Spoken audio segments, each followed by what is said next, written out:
La irrupción de las nuevas tecnologías nos obliga a educar a los niños de una manera distinta. Howard Gardner. Hace más de 2 décadas, Howard Gardner revolucionó la psicología con su teoría de las inteligencias múltiples. Su trabajo repercutió en la mejora del sistema educativo y le valió un reconocimiento internacional y numerosas distinciones, entre ellas el Premio Príncipe de Asturias de Ciencias Sociales de 2011. En ocasión de la entrega de este galardón, Punset y Gardner protagonizaron un coloquio en Avilés y conversaron sobre las inteligencias múltiples, las nuevas tecnologías y el surgimiento de una manera nueva y personalizada de educar a los niños.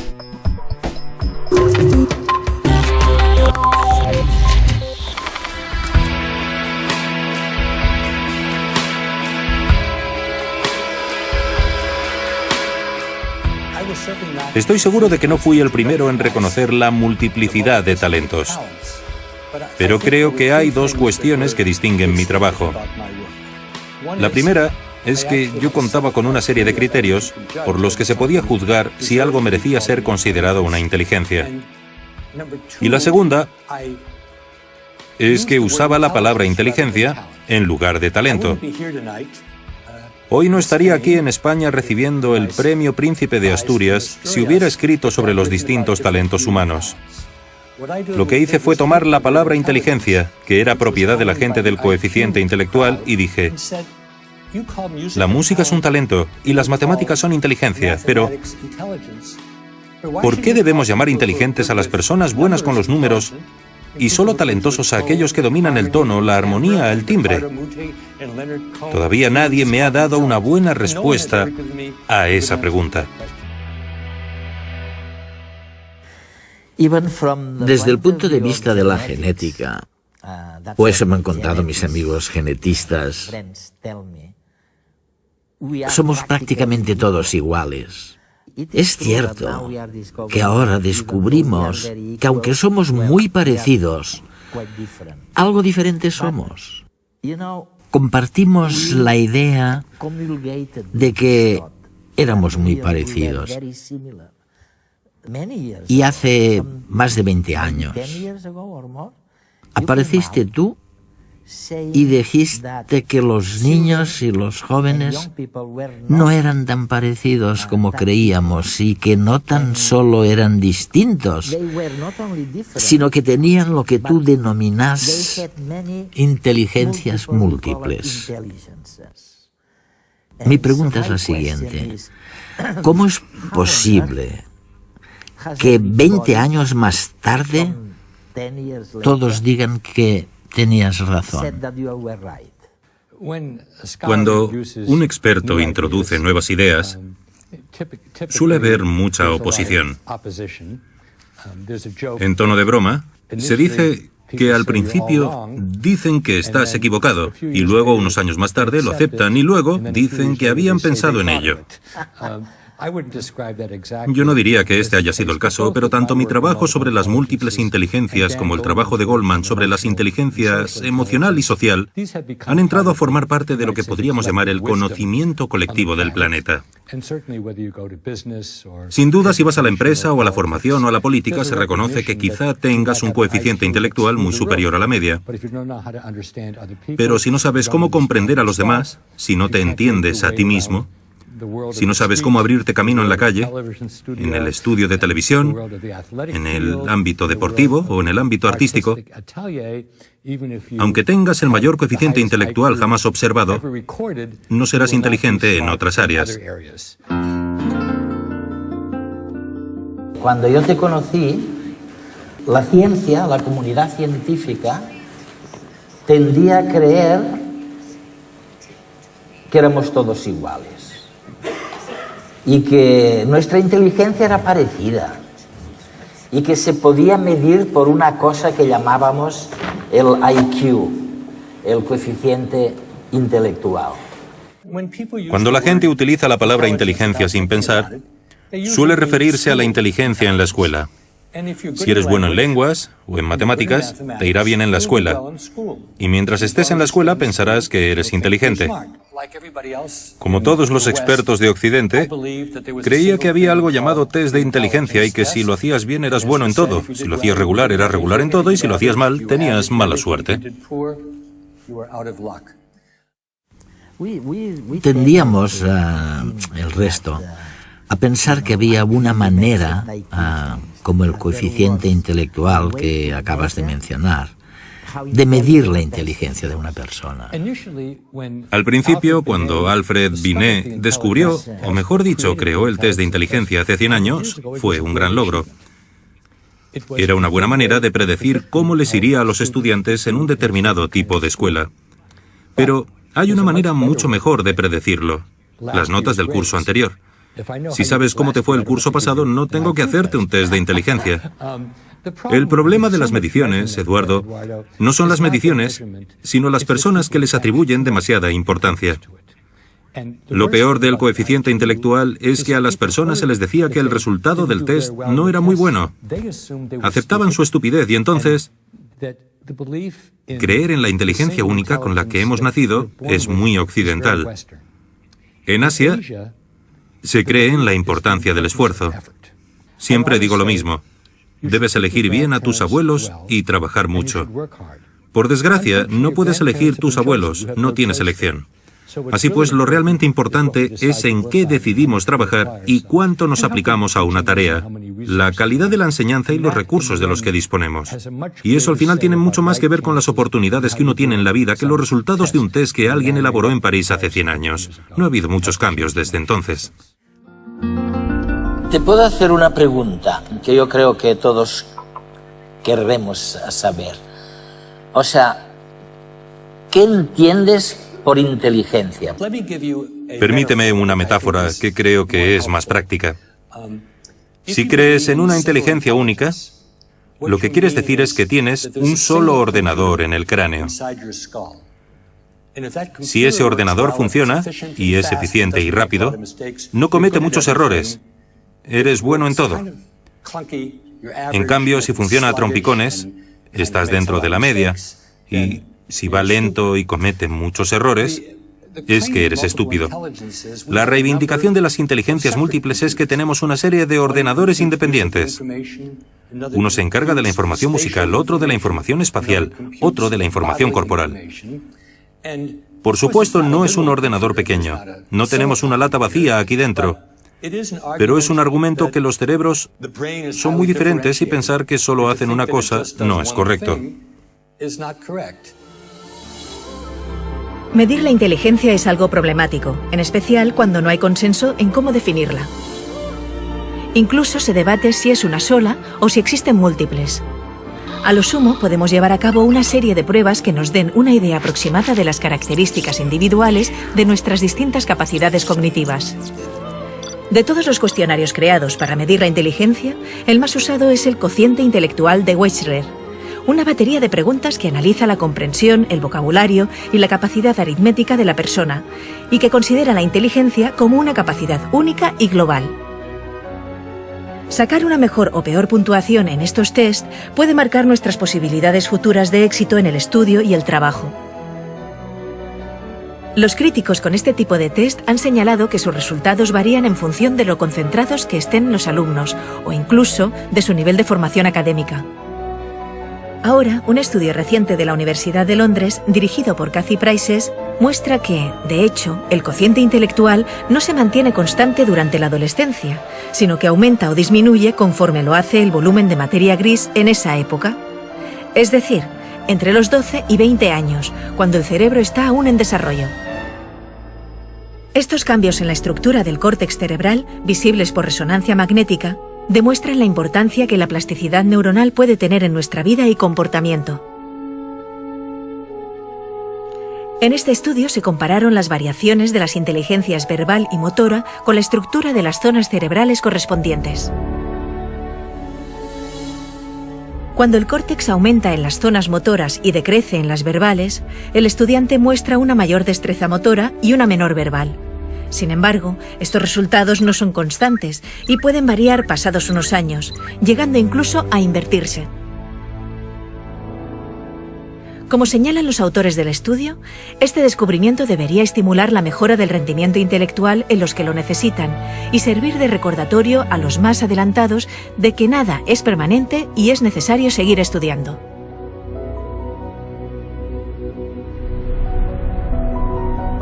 La disponibilidad de ordenadores, ordenadores personales, dispositivos portátiles, tabletas gráficas, significa que ya no tenemos que enseñar la misma cosa del mismo modo ni examinar de una sola manera. Tenemos la suerte de vivir en esta época. Quienes parece que no lo entienden son los ministros de Educación.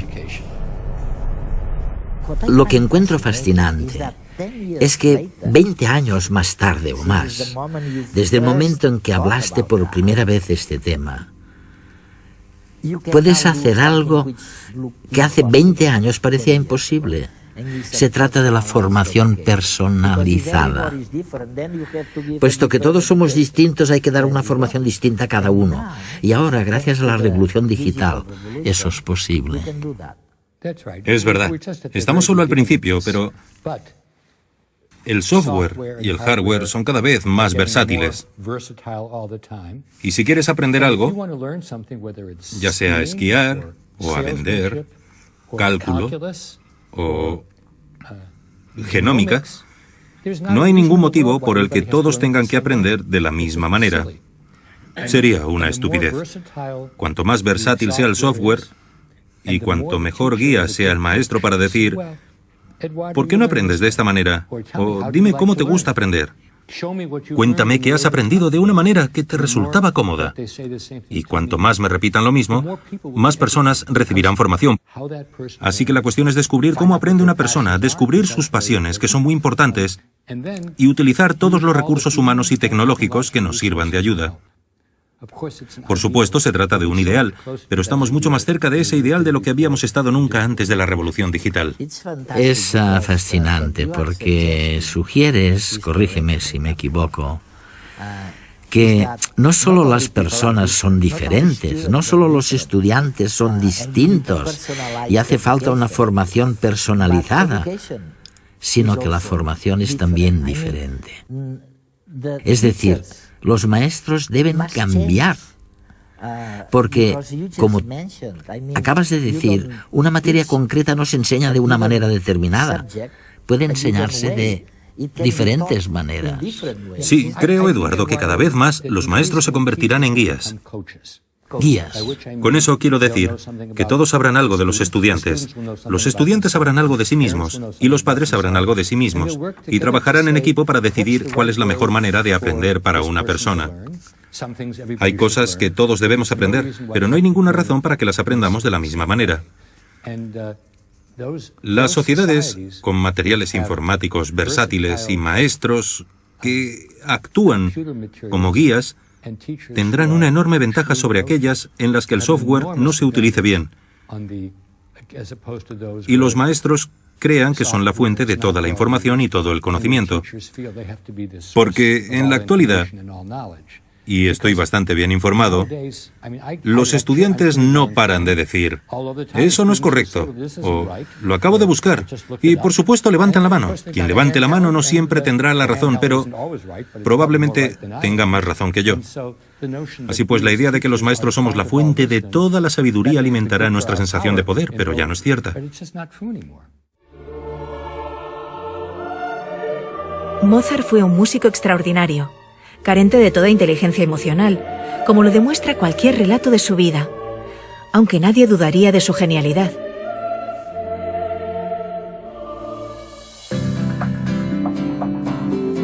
Al igual que Mozart, nuestras capacidades o inteligencias múltiples pueden tener un desarrollo desigual sin que ello represente un obstáculo para la realización personal. Sin embargo, un resultado negativo en un test de inteligencia tradicional suele asociarse a una condena al fracaso. Librarnos de este estigma social es el mayor logro de la teoría de las inteligencias múltiples. Cada uno de nosotros pensamos y aprendemos de maneras distintas. Al menos existen tantas como tipos de inteligencias múltiples básicas, es decir, visual espacial, verbal, kinestésica, lógico-matemática, musical, intrapersonal, interpersonal y naturalista. Gracias a la introducción de las nuevas tecnologías en las aulas, se está haciendo realidad la educación personalizada. Con un clic elegimos lo que queremos leer o a qué queremos exponer nuestra mente, haciendo nuestro el estudio. Quizás por ello, la principal misión de los profesores en esta nueva era sea la de asistir a los estudiantes a reconocer cuáles son sus tipos principales de inteligencia y ayudarles a utilizarlas para acceder más fácilmente al conocimiento. Todo ello, por supuesto, sin olvidar estimular y desarrollar el resto de sus habilidades. Así, el profesor pone en las manos de los estudiantes la responsabilidad de su propia educación, enseñándoles a controlarse y a decidir qué es lo mejor para ellos, desarrollando juntos las mejores condiciones de estudio y aprendiendo a relacionarse con los demás, incluso a través de las redes sociales. La independencia y la autonomía de las nuevas tecnologías son algunas de las competencias que la nueva sociedad está reclamando a la juventud. El futuro está en las mentes emprendedoras, capaces de trabajar con la diversidad cultural y utilizar todos los recursos, tanto de su inteligencia como del mundo digital. ¿Y qué me dices de las nuevas competencias? Me refiero a aquellas habilidades nuevas que los jóvenes deben comprender, estudiar para encontrar trabajo. Bueno, tú y yo ya hemos hablado de esto, Eduardo. A lo largo de nuestra vida, las personas han hecho muchas cosas a solas. Pero ahora todo consiste en trabajar en equipo, en red, en llegar desde distintos lugares a un mismo sitio, trabajar eficientemente y no volver a ver a esa persona. Así pues, saber cómo hacernos una idea de la situación, colaborar efectivamente, construir confianza, combatir las reacciones propias, que quizás puedan ser demasiado impulsivas, o demasiado arrogantes, o insuficientemente colaboradores. Todos estos factores sociales, emocionales, entran en la categoría de la comprensión de uno mismo. Me refiero a la inteligencia interpersonal. Si no te conoces bien a ti mismo, no tomarás buenas decisiones vocacionales, ni elegirás bien a tu compañero, porque hoy en día somos nosotros los que decidimos dónde vivimos, con quién, a qué nos dedicamos. Soy profesor en la Escuela de Educación y propongo cambiarle el nombre por el de Escuela del Aprendizaje de por vida. Porque ni tú ni yo somos niños, pero seremos personas disfuncionales si dejamos de aprender. Sí, yo diría que las mediciones de la educación, el sistema educativo, han cambiado más a lo largo de nuestra vida que probablemente en los siglos anteriores. Pensaba en lo que has dicho. Si la esperanza de vida es ahora de 20 años más, algo deberá cambiar en nuestro sistema de aprendizaje, ¿no? Pero es fantástico, porque en realidad lo importante es lo nuevo, lo que se ha entendido mal. Has mencionado, por ejemplo, la confianza. Si les pregunto a mis nietas, ¿cómo os podéis fiar de alguien o de una institución? No lo saben. Nadie les ha enseñado qué hace falta para fiarte de alguien. ¿Qué necesitas? Sí, yo hablaría de merecer la confianza. Porque en la actualidad muchas instituciones y muchas personas no merecen la confianza.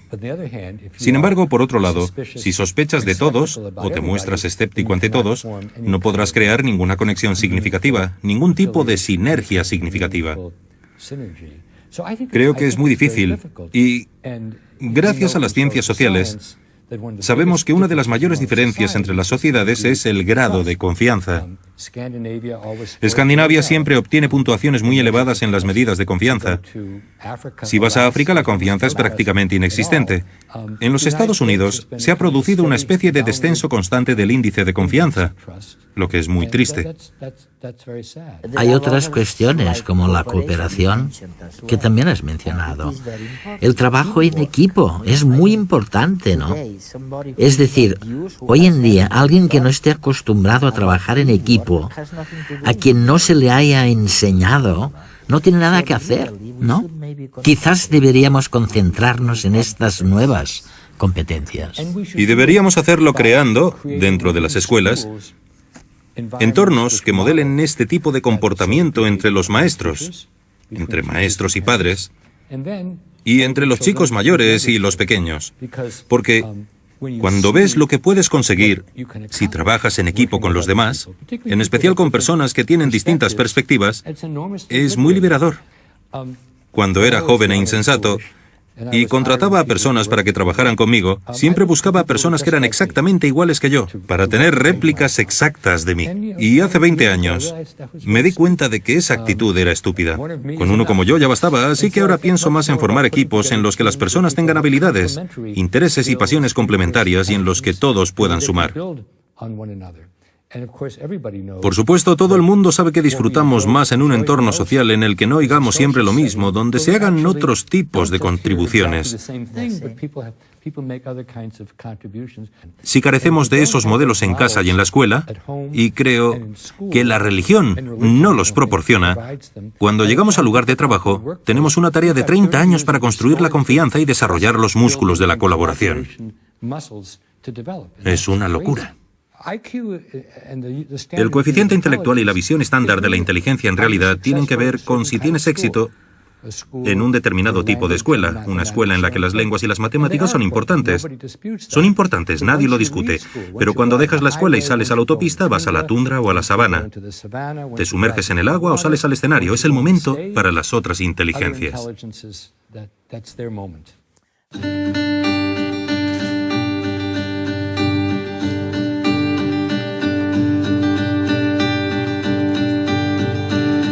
En el mundo genial de las cosas que dices, hay historias de buenos y malos felices.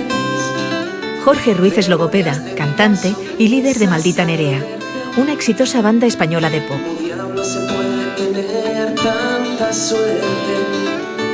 En el mundo genial de las cosas que dices, hay tesoros de nadas, planetas sin grises, con millones de estrellas que llenan mi mente.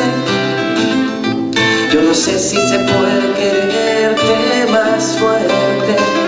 Ya no la... Su pasión por la psicología, por la comunicación y por el mundo de las emociones le valió una invitación a participar en el coloquio de Howard Gardner y de Punset, celebrado entre las actividades de la Semana de los Premios Príncipe de Asturias 2011.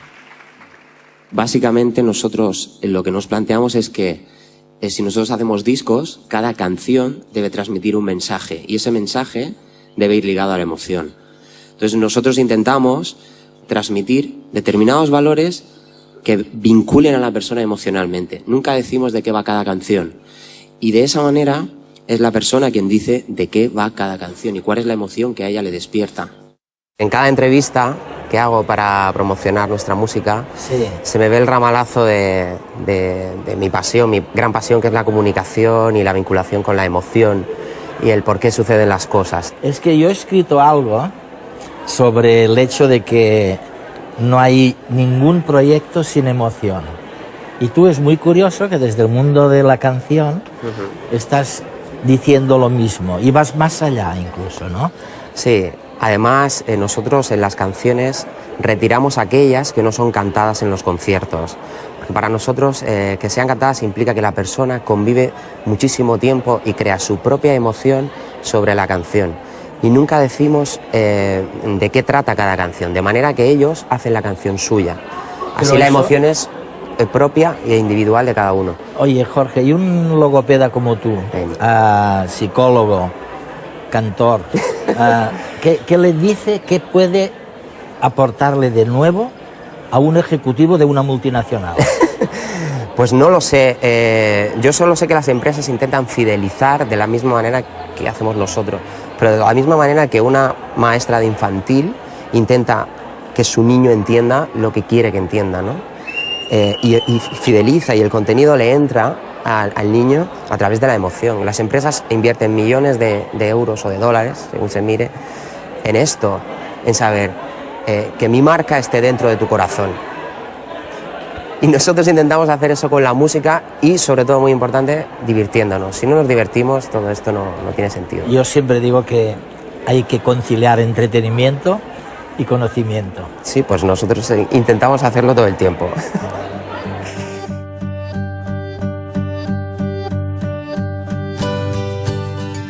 Howard Gardner fue el primer académico que sugirió, que no éramos todos iguales, que unos manejamos mejor un determinado tipo de inteligencia, la espacial, la musical, la lingüística y la interpersonal, por ejemplo, que otros.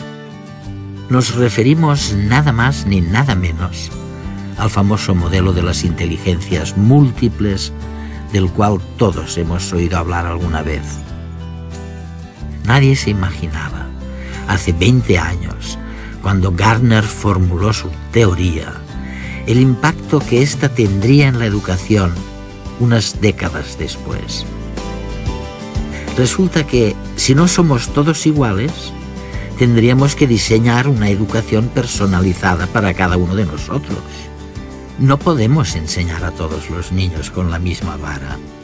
Hace 2 décadas, la enseñanza personalizada era una utopía. Pero ahora, gracias a la explosión de las nuevas tecnologías, de Internet, de las redes sociales, de teléfonos inteligentes y de iPads, tenemos las herramientas necesarias para producir una revolución en la manera de aprender de los niños. Finalmente, la educación dejará de ser una máquina basada en los principios de la revolución industrial y fomentará que los niños encuentren cada uno su elemento.